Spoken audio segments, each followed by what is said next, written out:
Okay. यासारख्या पद्धती करून आपण आपल्या चक्राचं बॅलन्स करू शकतो. यामुळे आपलं शरीर आणि मनाची ऊर्जा संतुलित राहण्यासाठी किंवा एकूणच आपलं आरोग्यात सुधारणा होण्यासाठी बॅलन्स करणं कुठं ना कुठं आपल्याला गरजेचं होतं. प्रत्येक व्यक्तीच्या बॉडीमध्ये 7 पॉइंट आहे किंवा 7 चक्र आहे आणि त्या संबंधीचं किंवा त्या चक्राचं नाव, त्या संबंधीचं कार्य, तिच्या संबंधित ग्रंथी आणि शरीराचं जे अंग आहे, ह्या ठिकाणी हे आहे, त्याचा रंग, त्याच्या 7 चक्राच्या संबंधित ते आजार आणि शरीरातली ती स्थानाची माहिती यामध्ये संक्षिप्त केली जाते रेखीद्वारे. हे जे चक्र जसं सांगितलं की आपलं एक क्लॉकवाईज 7 चक्र जे आपले क्लॉकवाईज फिरतात, हे फिरण्याचं या फिरण्यामुळे किंवा ते कंटिन्युअसली ऍक्टिव्ह राहण्यामुळे आपल्या शरीरातली जी शक्तीचा प्रवाह आहे, हा शक्तीचा प्रवाह व्यवस्थित होतो. एक चांगल्या काय म्हणतात त्याला, चांगल्या ऊर्जेमध्ये असतो. मग एकदा जर आपण चक्र बॅलन्स केले, तर ते कंटिन्युअसली बॅलन्स राहील का? नाही. कारण आपण जिथेही जातो किंवा आपण ज्या ज्या स्थळावर जाऊ किंवा एक प्रत्येक व्यक्तीच्या सानिध्यात आपण येतो. मग समोरच्या जी एनर्जी, समोरचा जो होर आहे, तो होरा किंवा ती एनर्जी आपल्या चक्राला कुठं ना कुठं डॅमेज करायचं काम करते. आपण बघितलं असेल की ज्यावेळेस लहान बाळ जन्माला येतं, त्याला कुठल्याही प्रकारचं एकतर ज्ञान म्हणता येईल किंवा समोरची व्यक्ती काय, कशी, त्याला कुठलं काही नसतं. म्हणून त्यावेळेस त्याचे 7ही चक्र संतुलित असतात, बॅलन्स असतात. कोणतीही गोष्ट त्यांनी जर बघितली लहान बाळाने, बऱ्याच वेळेस घरामध्ये आपण जर त्याला पलंगावर बसवलं, तर खाली उतरताना ते काही विचार करणार नाही. जस्ट खाली यायचं, तर ते त्याच्या पद्धतीने त्याला किती लागलं किंवा काही जरी झालं, तर त्याला त्याच्या बॉडीवर त्याचा इफेक्ट होत नाही. कारण का त्याची जी एनर्जी आहे त्यावेळेस संतुलित असते. पण आपले जे चक्र आहे, असंतुलित होण्यामागचं जर कारण म्हणाल, तर आपण भेटणाऱ्या प्रत्येक व्यक्तीसोबत किंवा आपण ज्या पण स्थानावर जाऊ, ज्या जागेवरती जाऊ, ती जागा किंवा तिथली एनर्जी काय किंवा काही आपली चुकीची लाईफस्टाईल, चुकीची पद्धतीने वागणं किंवा असं म्हणता येईल की जी गोष्ट आपल्याला करायची नाहीये, ती गोष्ट चुकून आपल्या हातून होते. तर मग अशा वेळेस आपलं जे चक्रचं बॅलन्स आहे, हे असंतुलित होऊन आपण त्या त्या कारणाला म्हणजे शरीर प्रभावित होतं. बऱ्याच वेळेस एक आपण जर कुठे चांगलं म्हणजे जास्त करून लेडीज आणि जेंट्सला पण होत असते, पण जास्त तर लेडीजला होतं. छानपैकी तयार होऊन एखाद्या कार्यक्रमाला जर गेलात, तर त्या ठिकाणी किंवा पर्टिक्युलर एखादी व्यक्ती कंटिन्युअसली बघत राहते बघा किती छान दिसते किंवा हे असल्या प्रकारात, तर त्यावेळेस एक नजर लागली म्हणतो आपण त्या गोष्टीला. पण ते नजर नसताना ती समोरची व्यक्तीनं तुमच्याविषयी केलेली भावना किंवा त्याची जी निगेटिव्हिटी, त्याचा जो नकारात्मकता आहे, ही कुठं ना कुठं आपल्याला त्यावेळेस आपल्याकडे येते.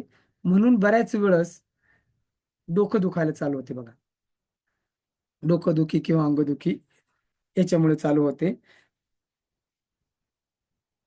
मग हे जे कंप्लीट करायचं असेल किंवा हे जे निगेटिव्हिटी काढायची असली, तर बऱ्याच वेळेस सांगितलं जातं, आपण बाहेरून आल्याच्या नंतर, अशा ठिकाणाहून आल्याच्या नंतर, जर असं सिम्प्टम आपल्याला दिसत असले, तर एक तर मिठाच्या पाण्यामध्ये आपल्याला अंघोळ करायची आहे किंवा कॉफी भेटते ना कॉफी, त्या कॉफीला हातावर थोडंसं घेऊन बस हात रफ करायचे. आणि अजून एक की आपण जर अशा एनर्जीमध्ये आलो, तर एक हा एक क्लॉकवाईज आणि हा दुसरा हात एक क्लॉकवाईज असं 3 वेळेस करायचंय. म्हणजे ती निगेटिव्हिटी किंवा ते समस्याचं जे काही नकारात्मकता आपल्याकडे येते, ते कुठून कुठं कमी व्हायला चालू होते. किंवा बघितलं असेल की अशी गोष्ट झाल्याच्या नंतर पहिले, आता पण ते आहे, पण आजीबाईचं बटवा ज्याला म्हणतो आपण, ते लगेच मीठ उतरून टाकायचे. मीठ नकारात्मकतेला बाहेर काढण्याचं काम करतं. त्यासाठी जर असं वाटतच असलं किंवा हप्त्यातून 2 ते 3 वेळेस आपल्या अंघोळीच्या पाण्यात एक थोडंसं खडे मीठ असलं तर खूपच छान. नाही तर आपलं नॉर्मल मीठ सुद्धा आपण टाकून अंघोळ करू शकतो. कशासाठी? आपल्याकडे आलेली ती एनर्जी कमी करण्यासाठी, नकारात्मकता, निगेटिव्हिटी कमी करण्यासाठी. ह्या आता जो सध्या आपला रेकीचा फर्स्ट लेवल चालू आहे. या फर्स्ट लेवलमध्ये किंवा याची जी आपण म्हणू की सुरुवात, रेकीची सुरुवात, या सुरुवातीला 4 चक्राची माहिती सांगितली जाते. या 4 चक्रामध्ये खूप साऱ्या अशा गोष्टी आहे की ते आपल्याला क्लिअर होतात की आपलं नेमकं काय होतंय किंवा हे कशामुळं होतंय, आणि हे न होणे किंवा आपले चक्र बॅलन्स राहणे याच्यासाठी काय केलं पाहिजे हे याच्यात दाखवलं जातं. आणि ही जी एनर्जी आहे ही आपल्या हाताद्वारे सेल्फ हिलिंगद्वारे आपण स्वतःला ते रेकीच्या ऊर्जेनं बॅलन्स करू शकतो.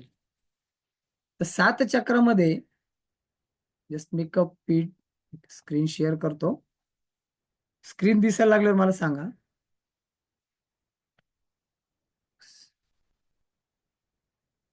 ची गरज नाही.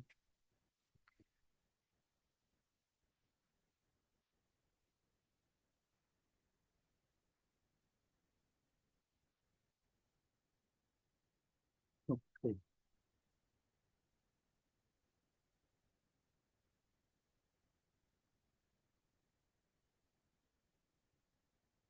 एकच मिनिट.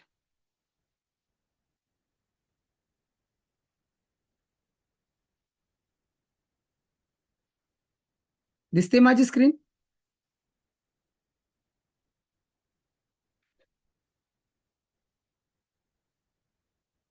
ओके. झूम कसं करता येईल? एकच minute.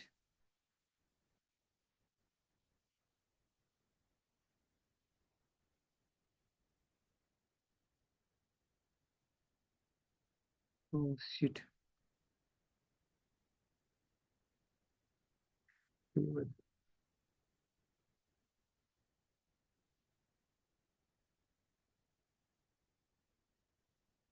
Master view.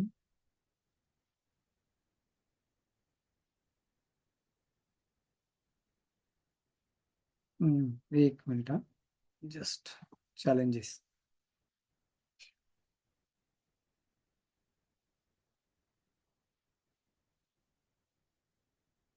Just wait. या.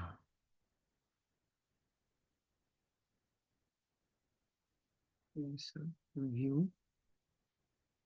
व्ह्यू. स्लाइड्स.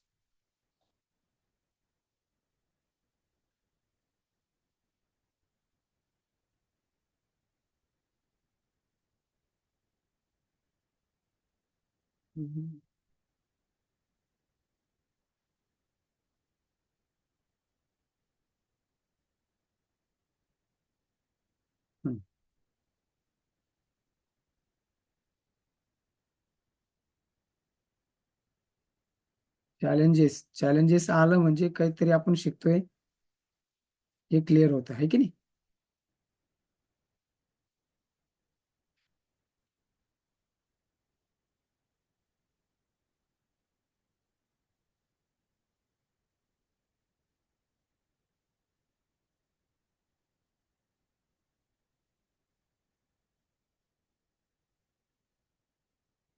येस, आता शो होते.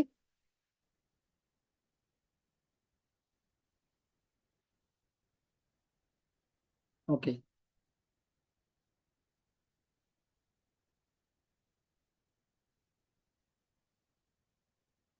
येस.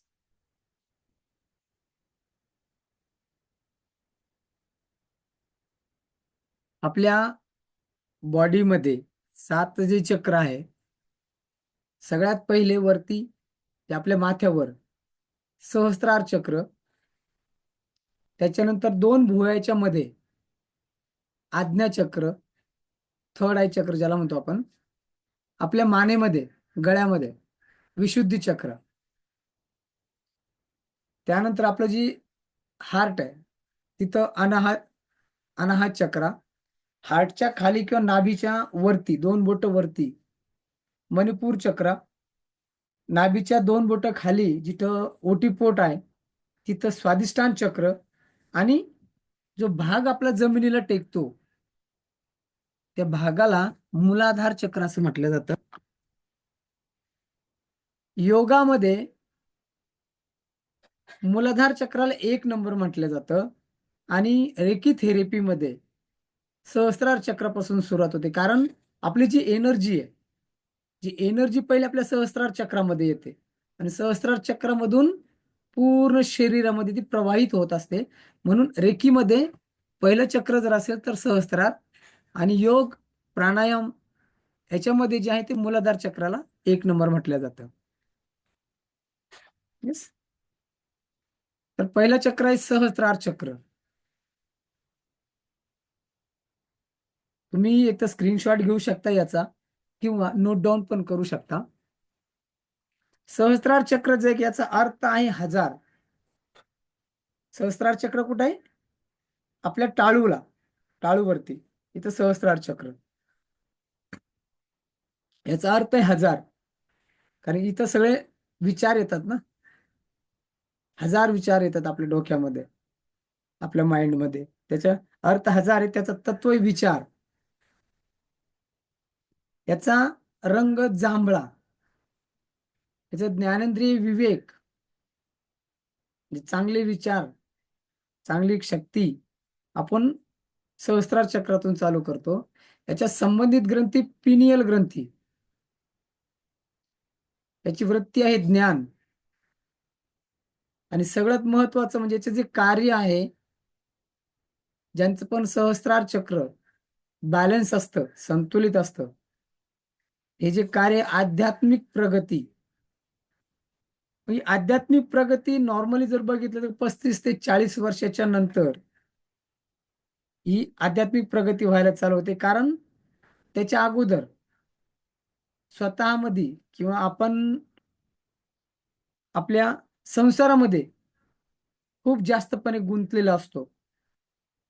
मग लग्न करायचं असेल, लग्नाच्या नंतर मग मुलं बाळांसाठी, त्याच्यानंतर त्यांच्या भवितव्यासाठी, ते झालं की त्यांच्या चांगल्या जॉबसाठी, त्यांचा जॉब झाला की परत त्यांची फॅमिली प्लॅनिंग, त्यांचं लग्न, तिडून पुढे म्हणजे ह्या गोष्टी आहेत. त्यामध्ये आपण आध्यात्मिककडे जास्त वळत नाही. पण जसं हे पूर्ण होतं किंवा आपण जसे 40-45 प्लस होतो, तर ऑटोमॅटिक म्हणजे आपण आध्यात्मिक प्रगतीकडे चालला जातो. याचा जो मुख्य आजार आहे, याची मध्यवर्ती मज्जासंस्था, मेंदू किंवा उजवा डोळा, नैराश्य किंवा मेंदू संबंधित आजार, हे सगळं कशामुळे होतं? सहस्त्रार चक्र जर आपलं इनबॅलन्स असलं तर हे त्याचे मुख्य आजार आहे की जे अनबॅलन्समुळे आपल्याला होऊ शकतात. मग हे चक्र महत्वाचं का, की याद्वारे आपली आध्यात्मिक प्रगती शक्य होते. हे सहस्त्रार चक्र म्हणजे माहितीचं केंद्र आहे. जी काय माहिती, जी काय ज्ञान आपल्याला घ्यायचंय, आपण ते इथे जमा करतो. म्हणजे इथं ते केंद्र मानलं जातं. इथे सर्व संकल्पना म्हणजे आपण आपल्याला जे बी म्हणजे स्वप्न आपण बघतो किंवा आपल्याला पुढे जे करायचंय, समोर जे काम आपल्याला करायचे, पहिले त्याची संकल्पना कुठे तयार होते? सहस्त्रार चक्रामध्ये. म्हणजे कुठे जर एक इव्हेंट करायचंय किंवा एखादं कार्य जरी करायचंय, जर उदाहरण द्यायचं ठरलं, आपल्याला जर एखादं घर बांधायचंय, चांगलं घर, ते घर कसं पाहिजे, त्याचं गेट कुठं पाहिजे किंवा गेटची डिझाईन कशी पाहिजे, इंटेरियर कसं पाहिजे, त्याचा आउटर लुक कसा पाहिजे, हे सगळं पहिले कुठे तयार होतं? आपल्या सहस्त्रार चक्रामध्ये, म्हणजे आपल्या माइंडमध्ये. आणि तिथून पुढं मग आपण त्याला एक कागदावर स्केच तयार करू किंवा त्याला सांगते की डिझाईन तयार करू. डिझाईन तयार झाल्याच्या नंतर आपण त्या घराच्या याच्यावर काम करू शकतो. म्हणून याची सगळी संकल्पनाचं केंद्र आपलं सहस्त्रार चक्र आहे. सगळ्या कल्पना किंवा जे काही आपल्या नवीन नवीन आयडियाज येतात त्या सगळ्या आपल्या सहस्त्रार चक्रामध्ये तयार होतात किंवा ते तिथे सुरुवात होते. यात या चक्रामुळे जवळजवळ आपली शरीराची सगळी प्रक्रिया, अरे बॉडी जर चालवायचं म्हटलं तर त्याचं मेन काम कोणाचं आहे? क्राऊन चक्र म्हणजे सहस्त्रार चक्राचं त्याचं मेन काम आहे. बऱ्याच वेळेस येस, बऱ्याच वेळेस असं बघितलं जातं की आपण म्हणतो ना की रोज सकाळी किंवा कंटिन्युअसली आपल्या मनात येणारे थॉट, आपले विचार, रोज सकाळी जसं जे अध्यात्मत आहे त्यांचे विचार तर ते नॉर्मल म्हणजे चांगलेच असणार. पण बाकीकडे कसं असतं की मी सकाळी उठल्याच्या नंतर माझ्यासोबत असं का होतं किंवा सकाळी उठताना माझं हेच दुखतं. म्हणजे हे जे सगळे विचार आहेत हे विचार कुठे येतात? आपल्या माइंडमध्ये. आणि हेच आपण रिपीट रिपीट रिपीट रिपीट ज्यावेळेस करत चालतो त्यावेळेस इथून आपल्या शरीराला कंट्रोल केलं जातं. कारण की ही जी पिनियल ग्रंथी आहे ते त्या प्रकारचे हार्मोन्स रिलीज करून आपल्या त्या त्या बॉडीला किंवा आपण जर म्हटलो माझा हात नेहमी दुखतो, हात नेहमी दुखतो किंवा मला उठायला लवकर जमत नाही किंवा माझे काही कामं होत नाही. हे ज्यावेळेस आपण मग हे काय होतं एक स्वतःला एक माइंडला आपल्या अफर्मेशन दिल्यासारखं होतं. मग त्यामुळे इथून जे पिनियल ग्रंथीतून हार्मोन्स रिलीज होतात. ते हार्मोन्स ऑटोमॅटिक त्या पार्टला आजारी किंवा त्याला त्रास द्यायला व्हायला चालू करतात. म्हणून आपल्या शरीराचं मुख्य केंद्र सहस्त्रार चक्र आहे. या सहस्त्रार चक्राला आपल्याला जास्तच काम करून बॅलन्स ठेवणं कधी पण गरजेचं. आणि हे सगळे चक्र पार केल्यानंतर आपला जो अध्यात्माचा प्रवास चालू होतो. सहस्त्रार चक्र जसं सांगितलं होतं की इडा आणि पिंगळा ह्या जे दोन नाडी ह्या दोघींचं मिलन जे होतं, जर सहस्त्रार चक्र बॅलन्स असलं तर कुंडलिनी शक्ती ऐकलं असेल. आणि ज्यांची कुंडलिनी शक्ती जागृत असते त्यांनी जर सांगितलं की हा ठीक आहे, हे काम तुझं होऊन जाईल, तर ते काम आपलं नक्कीच होतं. का? त्यांचे चक्र बॅलन्स आहे, सहस्त्रार चक्र त्यांचं ऍक्टिव्हेट आहे. त्यामुळे त्यांची आध्यात्मिक पॉवर खूप जास्त असते त्याच्यामध्ये. राईट. त्याच्यानंतर दुसरं जे चक्र आहे, दुसरं चक्र आहे आपलं आज्ञाचक्र. Just weight. येस. दुसरं चक्र आज्ञाचक्र. आज्ञाचक्र कुठे आहे? आपल्या दोन्ही भुवयाच्या मध्ये, जिथं आपण म्हणजे टिळा लावतो. याचा अर्थ आहे जाणणे. म्हणजे काहीतरी कोणत्याही गोष्टीविषयी आपण जर बघितलं की त्याची गोष्टीचं कुतूहल असतं की ही कशी, त्या गोष्टीला समजून घेणे किंवा दुसऱ्याला आपल्याला आज्ञा करणे, हे या चक्राचा अर्थ आहे. याचं तत्व आहे प्रकाश. बऱ्याच वेळेस मेडिटेशनमध्ये किंवा फोटोमध्ये देवी देवतांचे आपण ज्यावेळेस फोटो पाहतो तर दोन्ही डोळ्याच्या मध्ये व भुवयाच्या मधून एक तेज प्रकाश बाहेर निघालेला दाखवले जातो बघा. तो तत्व याचा प्रकाश आहे. याचा रंग गडद निळा. याचं ज्ञानेंद्रिय आंतरिक ज्ञान आणि प्रबळ इच्छाशक्ती. एखादी चांगली कोणती गोष्ट किंवा कोणती गाडी किंवा एखादं चांगलं घर किंवा एखादी चांगली जमीन जर आपल्याला दिसली तर तिथं आपल्याला ती इच्छा होती, ती इच्छा शक्ती निर्माण होते किंवा माझ्याकडे पण असंच पाहिजे किंवा माझ्याकडे पण हीच गाडी पाहिजे. मग त्या गाडीविषयी आपण ज्ञान घ्यायला जमा करतो. याच्या संबंधित ग्रंथी आहे की पिट्युटरी ग्रंथी.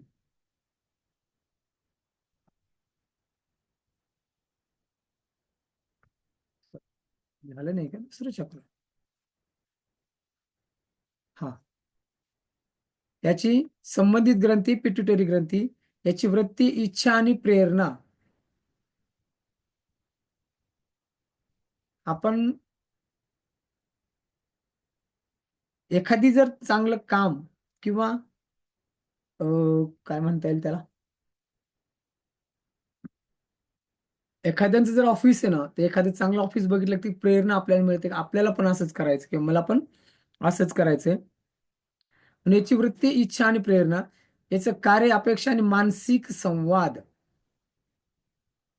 कोणत्याही गोष्टीविषयी आपल्याला अपेक्षा असणे किंवा मानसिक संवाद घडवून आणण्याचं काम कार्य आज्ञाचक्राचं आहे. याच्या संबंधित अवयव, डोळे आणि संपूर्ण चेहरा. आणि याचे प्रमुख आजार, डोळ्याचे आजार, डोकेदुखी, झोपेची समस्या, झोपेसंबंधित जे काय प्रॉब्लेम्स असेल त्या, याचे प्रमुख आजार आजार सांगितले जातं. हे एक महत्वाचं चक्र याच्यामुळे की याच्या शरीराच्या प्रत्येक नाडीशी प्रत्यक्ष किंवा अप्रत्यक्षपणे जोडलेलं असतं. हे चक्र इतर सर्व चक्राचे प्रत्यक्षपणे नियंत्रित सुद्धा करतं, ज्याला त्रिनेत्र किंवा त्रिनेत्र किंवा तिसरा डोळा म्हटलं जातं. भगवान शंकराच्या डोक्यावर जो तिसरा डोळा आहे, ही प्रत्येक परिस्थितीला नियंत्रित करण्याची शक्ती या आज्ञाचक्रामध्ये आहे, या थर्ड आय चक्रामध्ये आहे. हे एक चेतनाचं केंद्र आहे. आणि टेलिपॅथीमध्ये याचं एक चक्राचा एक गुण आहे जे बाह्य लक्षण किंवा सूक्ष्म अनुभवाचे स्रोत घेतं. आध्यात्मिक दान आणि अनुभव हे विकासासाठी सहसा ती व्यक्ती किंवा पर्टिक्युलर त्या व्यक्तीला त्यांच्या गुरुकडून सांगितलं जातं की तुम्हाला जे लक्ष केंद्रित करायचंय ते कुठे करायचंय? आज्ञाचक्रावर. आणि ह्याच चक्राच्या प्रबोधनापासून किंवा दूर असलेल्या व्यस्त लोकांसाठी सुद्धा आपण जर दोन्ही डोळ्याच्या मध्ये किंवा दोन्ही भुवयाच्या मध्ये ध्यान लावलं, तर त्या लोकांसोबत जसं ऋषीमुनी ध्यान लावल्याच्या नंतर संपर्क साधत होते, की सहस्त्र आज्ञाचक्रावर ध्यान लावल्यावर आपण त्या दूर असलेल्या लोकांसोबत सुद्धा त्यावेळी ध्यान किंवा संपर्क साधला जात होतात. किंवा जे भविष्यकार म्हणू किंवा ऋषीमुनी म्हणू आपण, हे लोक ज्यावेळेस त्यांच्या आज्ञाचक्रावर, थर्ड आय चक्रावरती ध्यान लावून भविष्यातील होणाऱ्या घटना सांगितल्या जातात. आणि इथून किंवा ह्याच आज्ञाचक्रापासून किंवा इथून आपण जे ध्यान लावतो, इथून आपली जे काही ताणतणावाची स्थिती, मानसिक स्थिती म्हटल्या जाईल, मानसिक स्थिती किंवा तणावातून बाहेर निघण्यासाठी आपल्याला दोन्ही भुवयाच्या मध्ये लक्ष देऊन ध्यान करावं लागतं. आणि जास्तीत जास्त 1 ते 2 मिनिटच इथं आपल्याला लक्ष देऊन आपण ध्यान करू शकतो.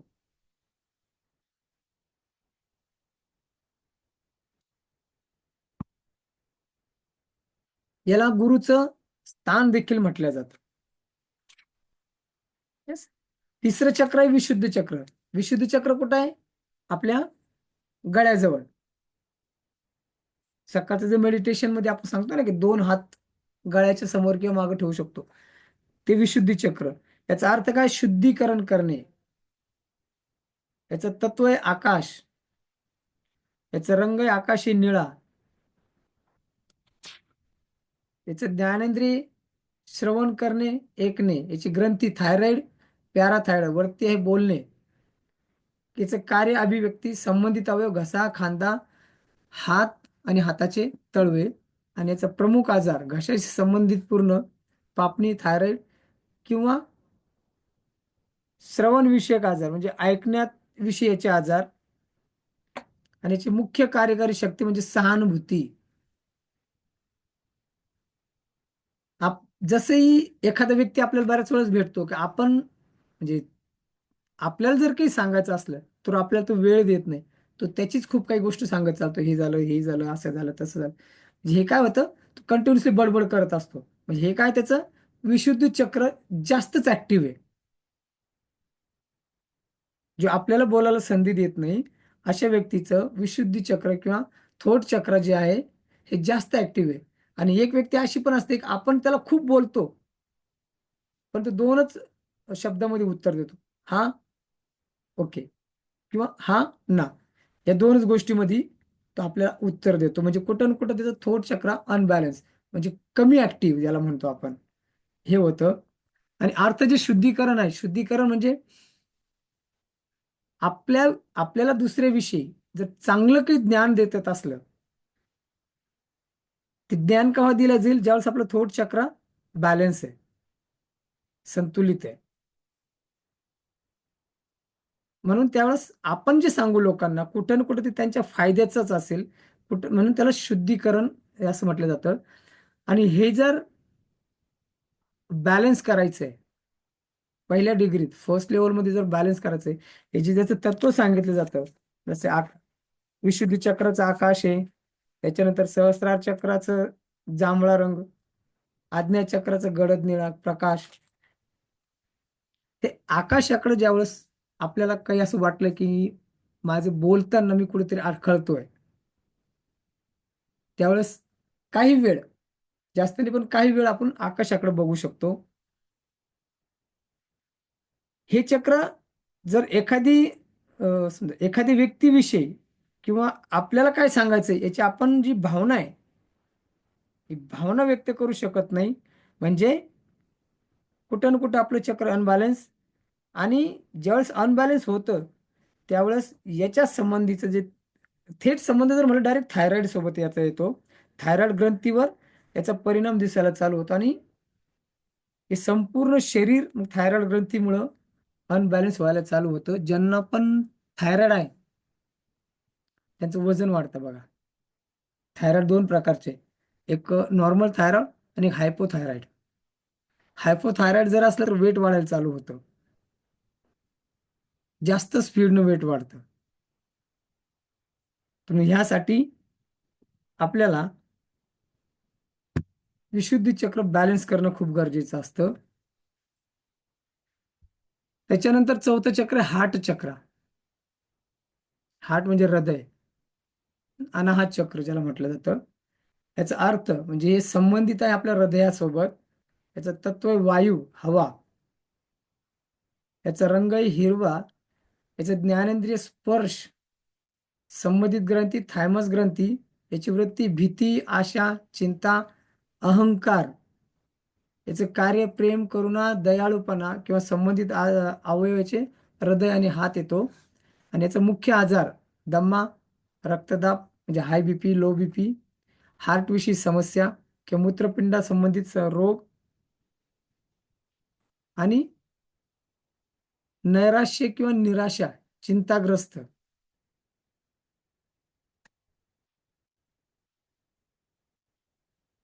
ज्या पण व्यक्तीचं हार्ट चक्र हृदयावर डायरेक्ट संबंध कुठं आला त्याचा, प्रेम, भावना, इच्छा.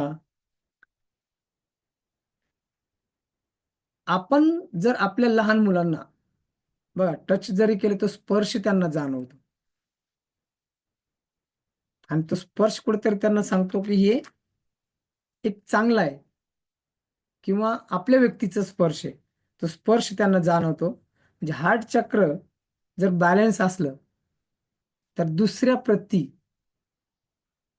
आपल्यापेक्षा दुसऱ्या प्रती चांगलं प्रेम, भावना, इच्छा, हे हार्ट चक्रावर अवलंबून आहे. हार्ट चक्र जर आपलं बॅलन्स असलं तर ही भावना ऑटोमॅटिक आपल्यामध्ये यायला चालू होतात. आणि हे चक्र हवेशी जोडलेलं आहे, त्यामुळे याची असमतोलता म्हणजे घटनावर याचा खूप सारा परिणाम होतो. अशा व्यक्तीची जे की भविष्य काळात काही घटना त्यांच्या घडलेल्या असतात,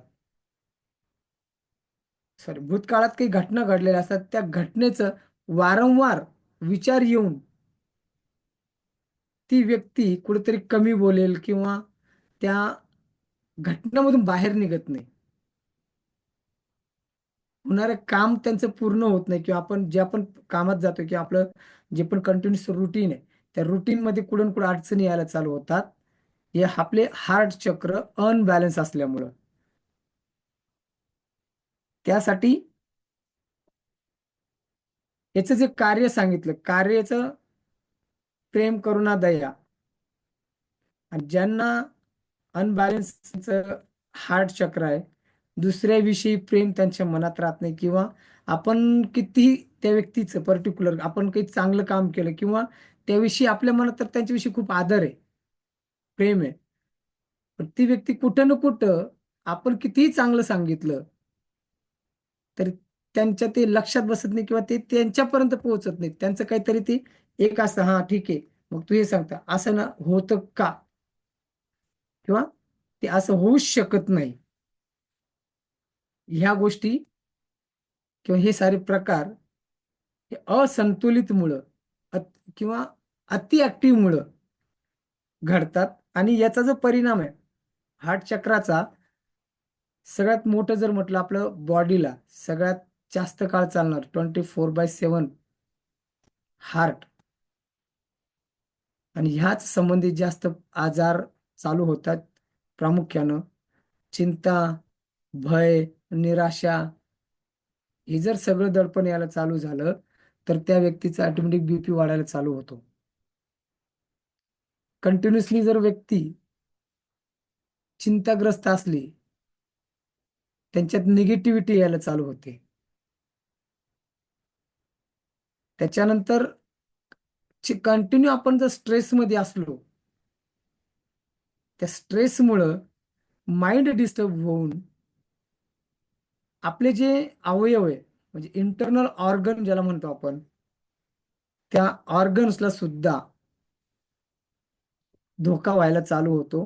त्यासाठी आपलं जे रोजचं रुटीन आहे, त्या रुटीनमध्ये किंवा याला रोज सकाळी एक 10 ते 15 मिनिट पायात काही न घालता अनवाणी पायाने एकतर आपण हिरव्या गवतावर चालायचं, किंवा हिरव्या कलरचे कपडे, किंवा निसर्गाच्या सानिध्यात. निसर्गाच्या सानिध्यात गेल्यामुळं सुद्धा आपलं हार्ट चक्र बॅलन्स व्हायला मदत होते. हेच राहिलेले 3 चक्र आपण उद्या घेऊ.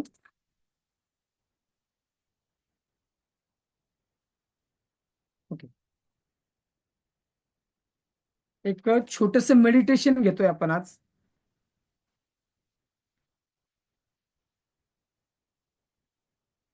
येस, मेडिटेशन साठी बसायचं. जर कोणाला पाणी प्यायचं असलं तर पिऊ शकतात.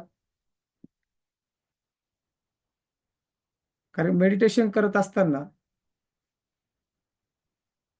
एका जागी पाठीचा कणा टाईट पाहिजे आपला, खांदे झुकलेले नकोय. एकतर चेअरवरती बसा, किंवा जर खाली बसत असाल तर बसण्यासाठी काहीतरी घ्या, चटई वगैरे. पण कधी पण मेडिटेशन जर करताय तर आपल्या पाठीचा कणा ताठ पाहिजे, आणि आपले जे खांदे, ते खांदे सरळ पाहिजे.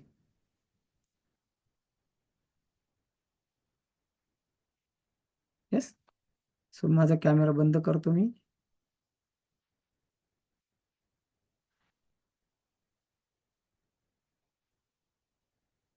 एक मिनिट.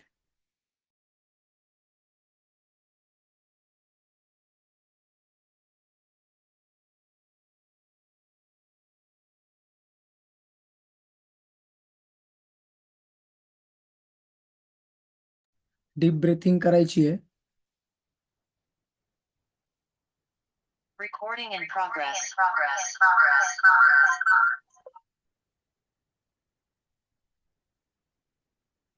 येस. Deep breathing. श्वास घ्यायचा आहे, सोडायचा आहे. नाकाने श्वास घ्यायचा आहे, 3 ते 4 सेकंद त्याला थांबवायचे आहे, आणि मग तोंडाने सोडायचं आहे. Right? श्वास आतमध्ये होल्ड, हळू सोडायचा. Breathing, hold, exit. डोळे बंद. जोपर्यंत मी सांगत नाही तोपर्यंत डोळे उघडायचे नाहीये.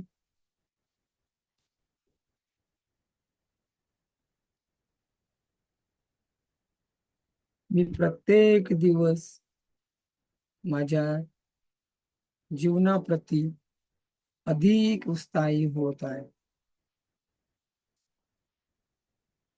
मी प्रत्येक दिवस माझ्या जीवनाप्रती अधिक उत्साही होत आहे. मी वेळेचा सदुपयोग करत आहे.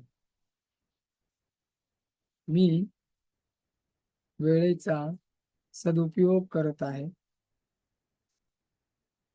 मी माझे स्वप्न पूर्ण करण्यासाठी वेळेचा आणि रेखीच्या ऊर्जेचा योग्य प्रकारे उपयोग करत आहे. जो जसा आहे तसा मी त्याचा स्वीकार करत आहे. जो जसा आहे तसा मी त्याचा स्वीकार करत आहे. मी माझे सर्व काम रेखीच्या ऊर्जेने पूर्ण करत आहे. मी माझे सर्व काम रेखीच्या ऊर्जेने पूर्ण करत आहे. मी रेखीच्या ऊर्जेमुळे सकारात्मकतेला आपलंस करत आहे. मी रेखीच्या ऊर्जेमुळे सकारात्मकतेला आपलंस करत आहे.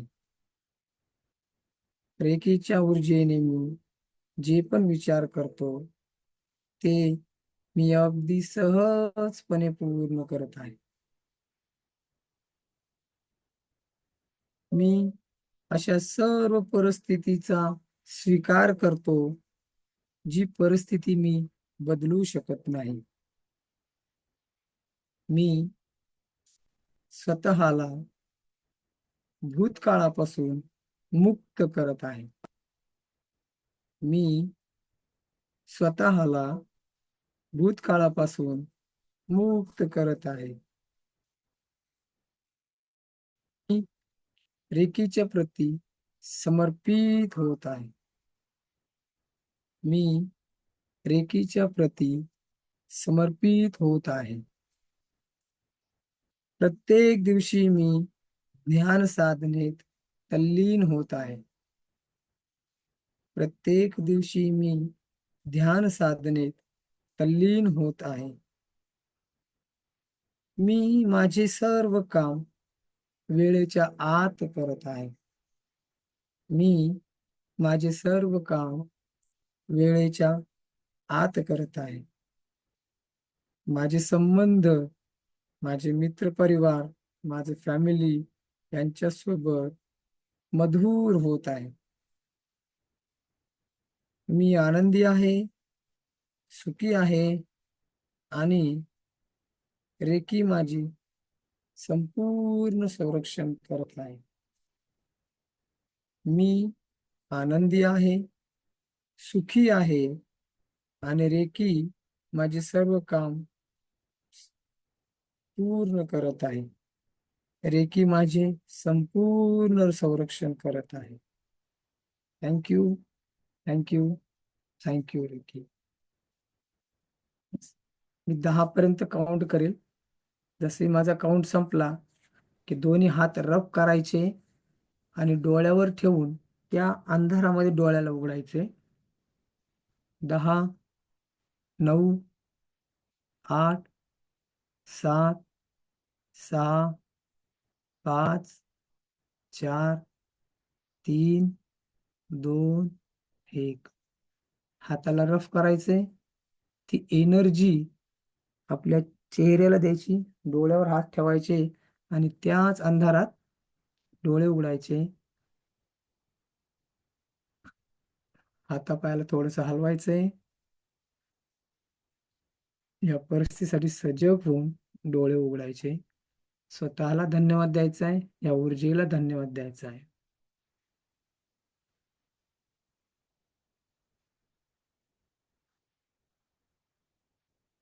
येस.